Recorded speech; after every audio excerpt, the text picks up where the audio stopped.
curved, you can see Chicago. That's how flat it is out there where I live. But it's good to be back in the beautiful hills of PA. Dr. Jim is right. I served in the legislature 30 years ago. I term limited myself in 1984 because I believe that service and public service is something where you go in and do your job and go home and let somebody else do it. Amen. I served with people who are still in office. Many. In fact, our current governor in Ohio and the person I'm running against and I served together. Oh, that's a nice feat. We served together 30 years ago. He was a senator, I was a House member. Our current Speaker of the House and I served together 30 years ago. Our current Attorney General and I served together 30 years ago. And our current U.S. Senator Sherrod Brown and I served together 30 years ago. Apparently he didn't learn anything from me, if you know anything about Senator Brown. Anyway, I just came to the conclusion that career politicians aren't good for America. And it isn't necessarily whether they believe in the Constitution or not. They all tell you they will. But the bottom line is they don't practice it. Do we need a little goose on there? It says I'm running low on batteries. When you get to be my age, it's a daily thing.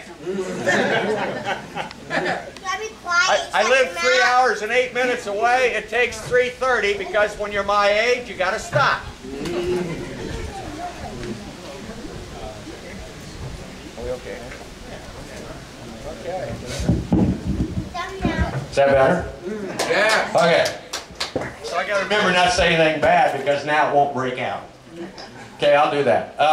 Let me tell you a little bit about who I am and why I believe in constitutional liberty and why I believe it's the only remedy for our nation and our community and our kids. I can yell loud enough, but really, if this becomes a problem, I'll be in there. I grew up on a small farm in Ohio, small, 700 acres, back in the 40s and 50s. That was a big farm. I grew up on the back end of a dairy herd.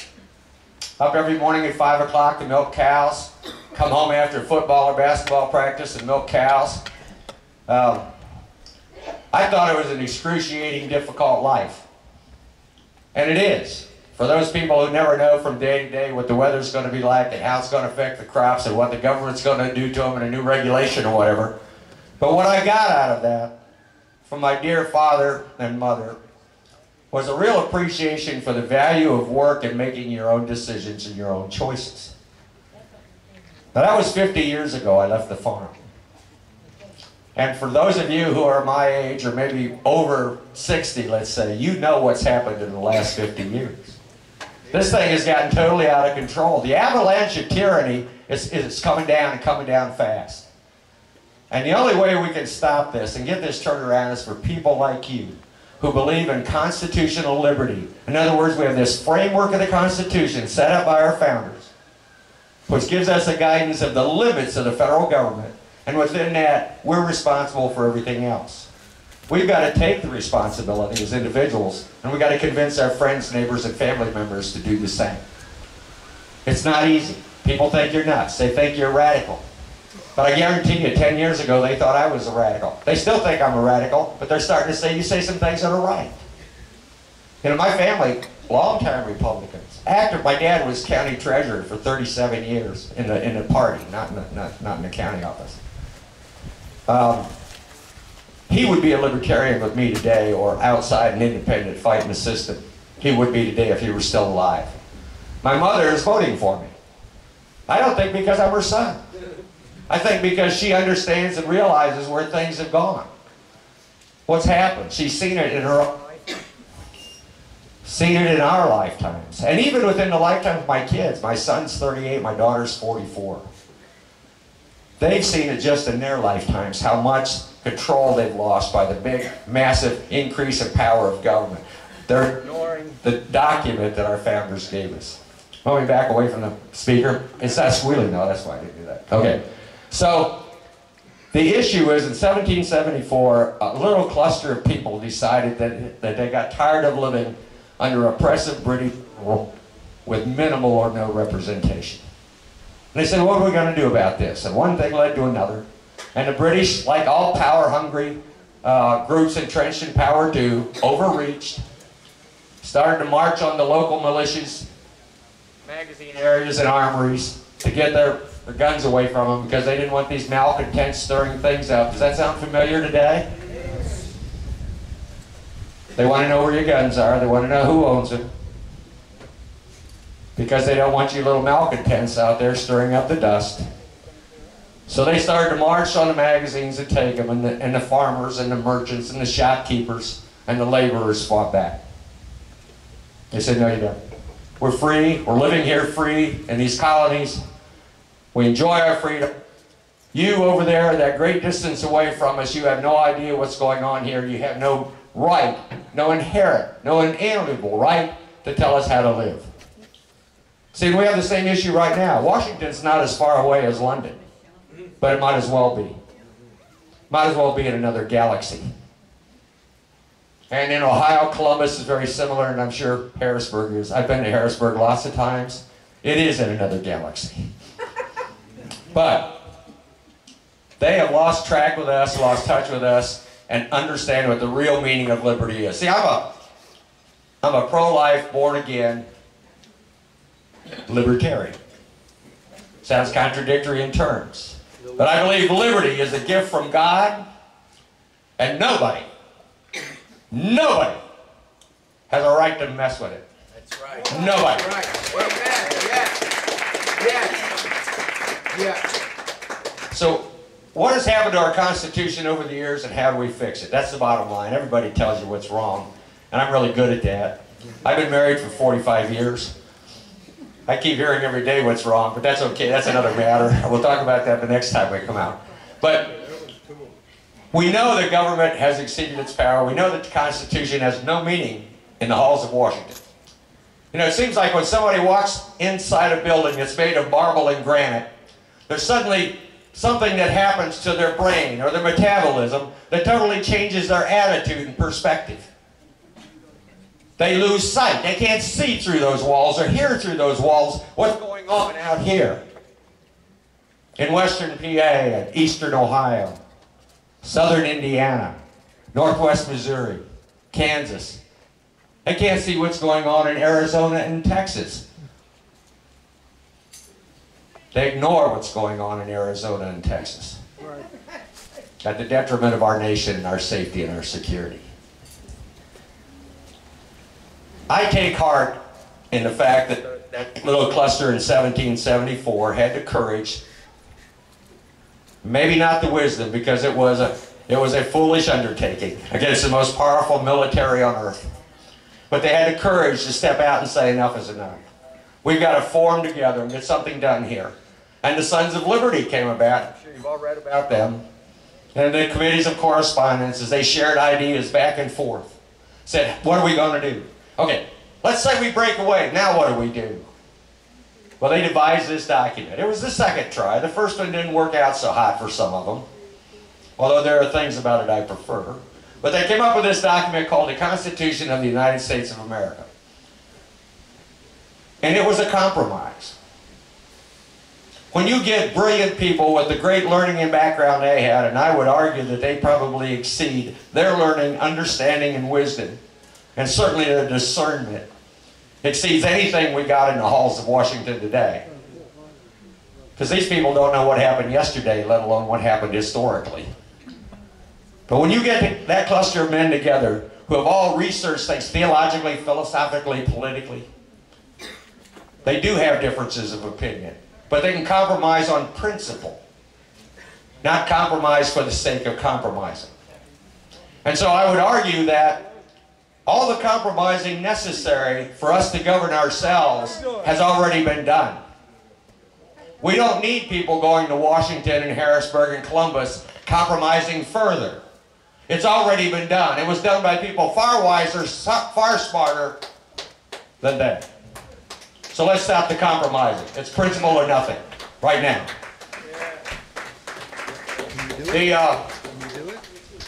As you know, it took a while to get it ratified, so they had to amend it before they could ratify it, before they could get unanimity. They put these 10 little amendments in there called the Bill of Rights, right there. And of course that's meaningless because they ignore most of them. But they put the Bill of Rights in there to satisfy some of the states who were reluctant to come in. I'm not sure, has Rhode Island ever approved it yet? They were the last holdout. But anyway, they finally got that approved and got it done. And people say, okay, now we have this document that limits the federal government. That's all it does. It limits the federal government. Everything else is reserved to the states and the people. We are the people. And it's time that we take our heritage. It's time that we take our heirlooms. It's time that we recapture the treasure that these people left for us two and a quarter centuries ago. We got to recapture it and not let go. And keep fighting for it day after day after day, night after night after night, week after week after week. And for some of us like you and me, year after year until we falter and somebody comes behind and picks up the rifle. We can't stop. We got to keep fighting. Well, those who reject the inherent wisdom of the Constitution and reject its overall authority say it's outdated, it's old, it's written by a bunch of old guys. It's no longer meaningful. Well, they put a mechanism in for changing it, as you know, the amendment process. Well, yeah, but that's too difficult. That's too hard. Folks, we got 27 amendments since the Constitution was adopted originally, the first part. Actually, you say 26 because 18 and 21 canceled each other out. The corn growers here in western Pennsylvania got a bigger vote that year, so whiskey was reinstated back in. Anyway, so we got 27 meaningful amendments to the Constitution. That's about one every 9 years. To me, that's not too limiting.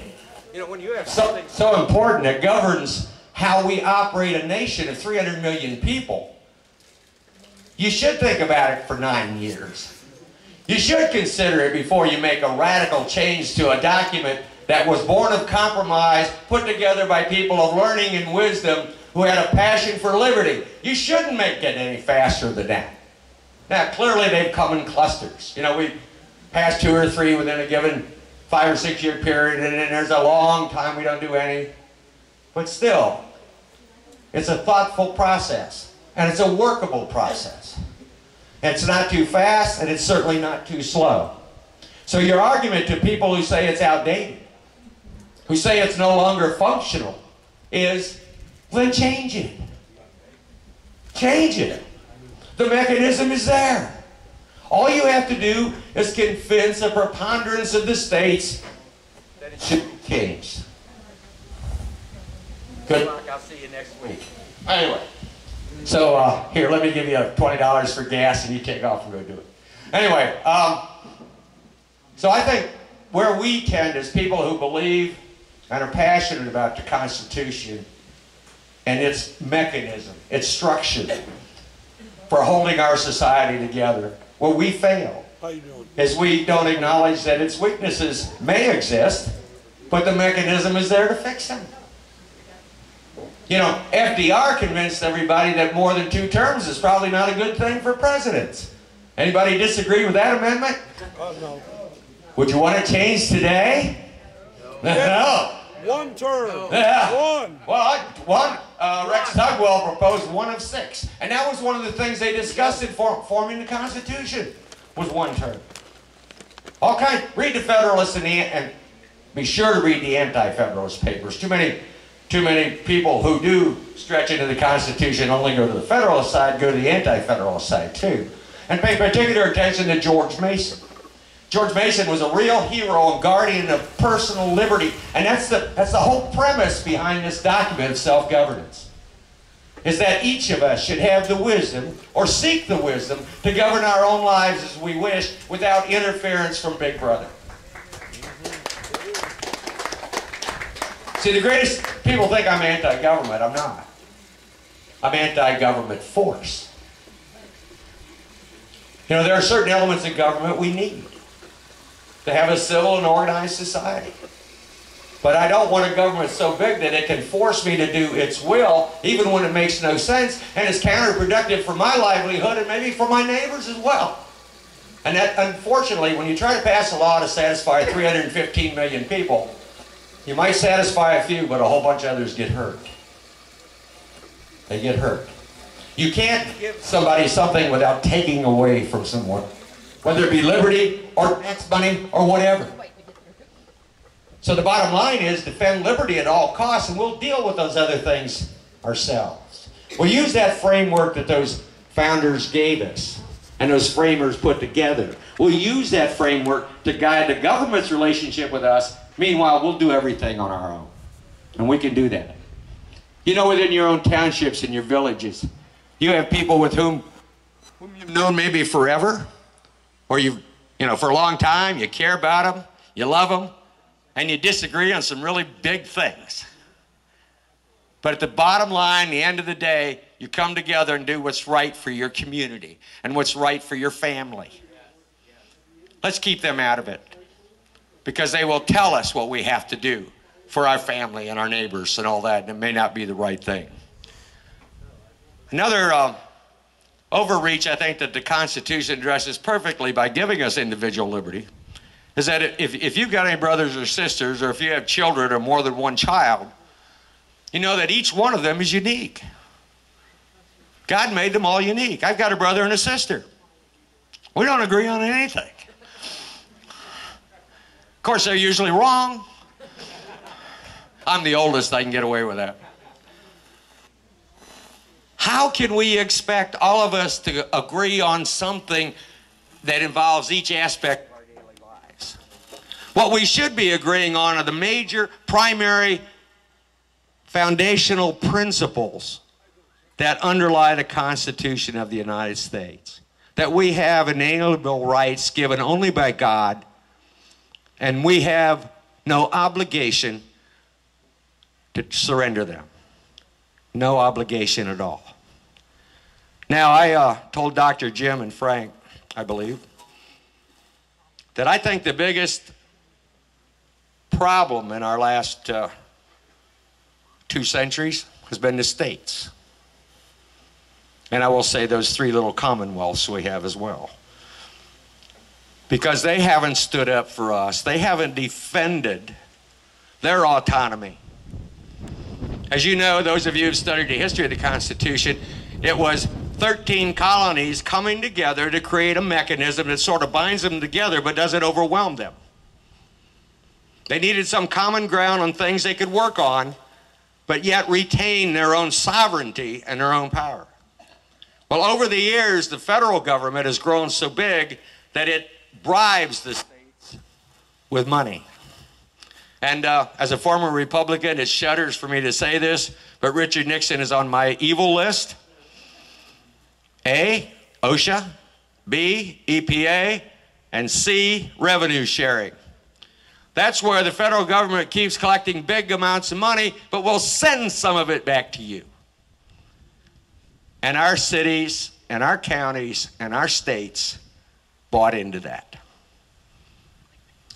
I recall as a kid in north central Ohio, growing up, that the entire county government was run out of one building in the center of town, except for a sheriff's office and jail. Sheriff usually lived upstairs, the jail was downstairs, and a county engineer's building outside of town that had a few trucks and a snowplow or 2 in it.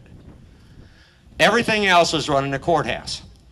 So then the federal government gets involved, and then through the states, and if you go to most of our counties in Ohio, and I'm sure it's very similar here in PA, you'll find as you go, what used to be a thriving small town downtown now has numerous government-related and quasi-government offices where stores used to be. Agencies, departments, directions, all these things are floating around all of our little towns, and that just should give you a sense. The next time you drive through your small towns or county seats, just look at how much government there is. Still going trouble here, huh? Okay. It's growing. So for us to be successful in recapturing a constitutional framework, for us to get it back to where we have our own personal liberty and our own freedom, it's going to take more than preaching from guys like me. It's going to take more than preaching from people like you. My guess is we probably have 5 to 10% of the people right now who are radically aware of what's going on, and not all of them are engaged.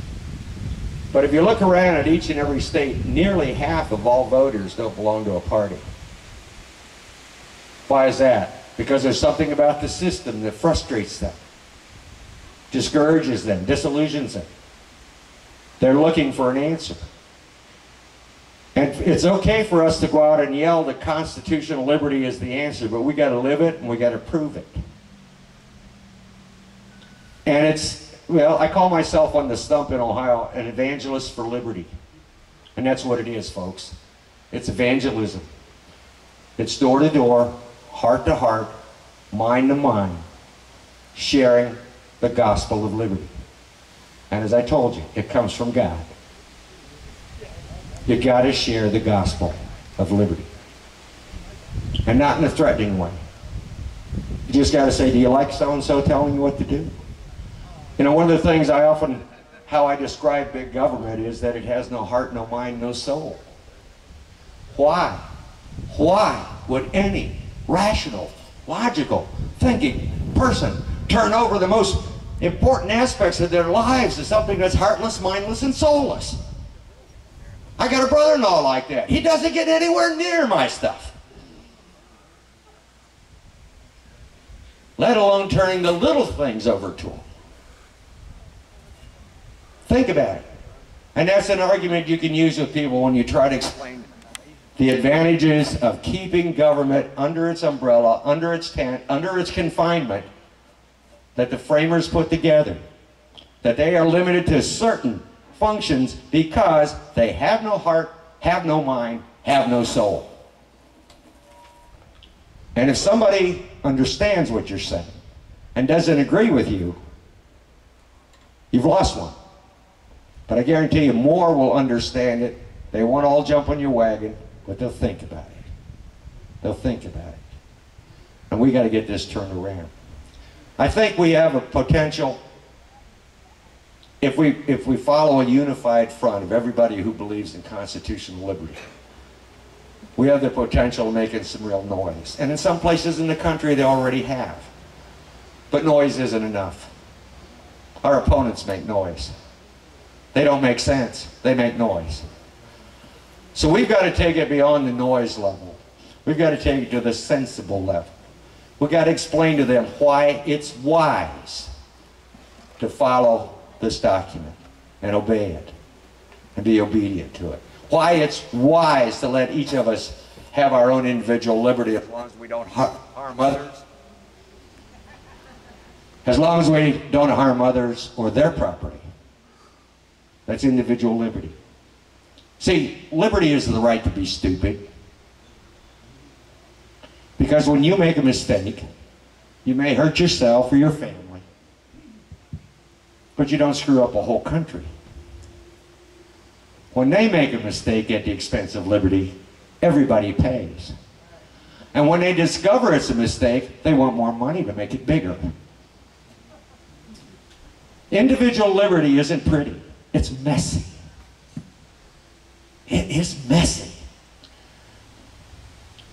Without over-regulation by governments or whatever, you may occasionally get a bad piece of meat in a restaurant somewhere.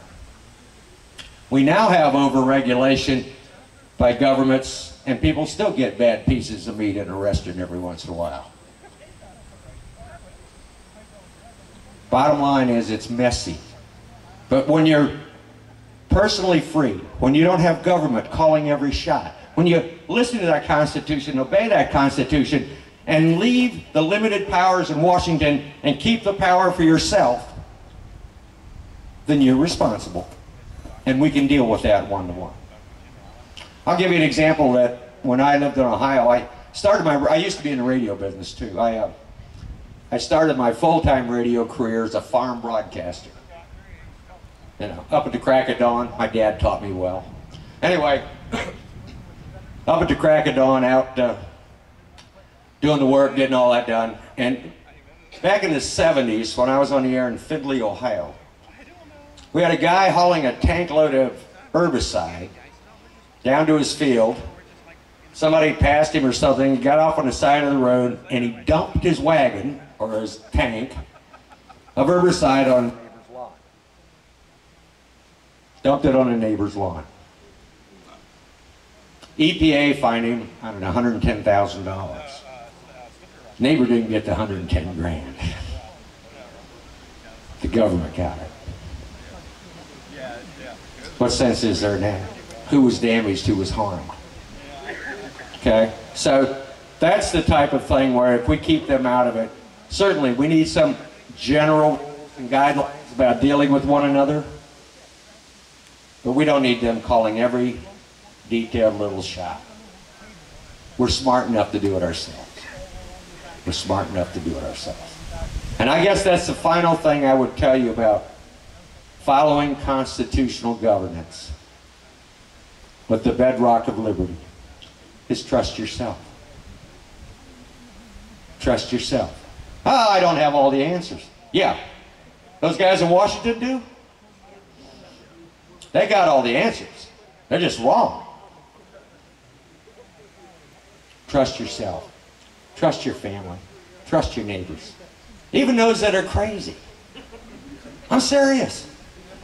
Because if you sit down and talk to them, and as crazy as they are, and you're logical and reasonable, compassionate and loving, they're going to understand. They'll walk away from you and you still think they disagree. But maybe that night, you know, instead of watching Survivor, they'll think a little bit about your discussion. And that's what we got to do, because we've got some passionate people. And that's a spark. But we need more than a spark to get this thing turned around. And I would urge you to start the biggest, hardest, meanest fight right in Harrisburg. You got a better shot in Harrisburg. For example, Ohio, we have 99 state representatives. That means 1% of the state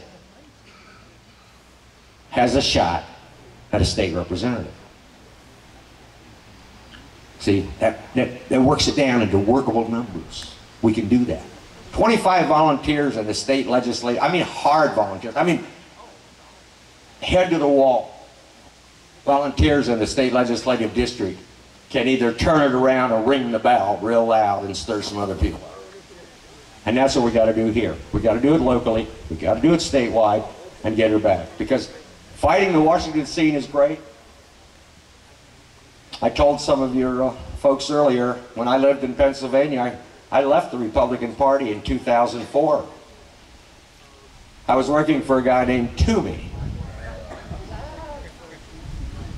against a guy named Specter. And about 3 weeks ago in the election, we were down by 3 points in the polls. And as you Pennsylvanians know, Pennsylvania's in 3 parts: Philly, Pittsburgh, and Alabama. Okay? We had worked Philly and Pittsburgh. We hadn't yet got a big movement in the center of the state, because that's the most difficult to do. People are more dispersed. In flies Air Force One. Off jumps the President of the United States, George W. Bush. The other senator, the junior senator from Pennsylvania, Richard Santorum. And they endorsed Arlen Specter,